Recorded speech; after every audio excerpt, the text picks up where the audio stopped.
প্রধানমন্ত্রী হচ্ছে আমাদের অনেক পছন্দের। তারেক জিয়া বগুড়া আমাদের এটা গর্ব। আমরা খেটে খাওয়া মানুষ, হ্যাঁ, আমরা চাই যে চাল ডাল দ্রব্যমূল্যের দাম যেই আসুক নিয়ন্ত্রণের ভিতরে রাখলে যাতে আমরা কেনাকাটা করে সুস্থভাবে জীবনযাপন করতে পারি। আমরা উৎপাদন ভালোভাবে দোকানপাট করতে পারি, গরিব মানুষ, এটা আমাদের চাহিদাটা।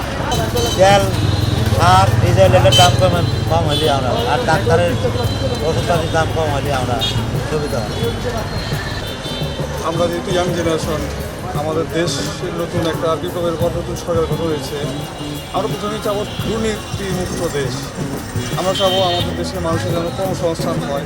আমরা চাবো যানজটমুক্ত রাস্তা, পরিষ্কার পরিচ্ছন্ন রাস্তা এবং প্রত্যেকটা অফিস আদালত, সরকারি অফিস আদালত, বিশেষ করে আমরা ভূমি, তারপরে কোর্ট কাছারিতে দুর্নীতিমুক্ত দেখতে চাই। আমরা আসলে বিগত দিনে দেখেছি এগুলো অফিস আদালতে দুর্নীতি ছাড়া কোনো কাজ হয় না।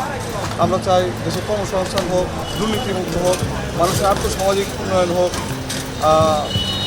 স্কুল কলেজে লেখাপড়ার পরিবেশ ফিরে আসুক, মানুষ আইনের প্রতি শ্রদ্ধাশীল হোক। নতুন সরকারের কাছে আমাদের এই চাওয়া।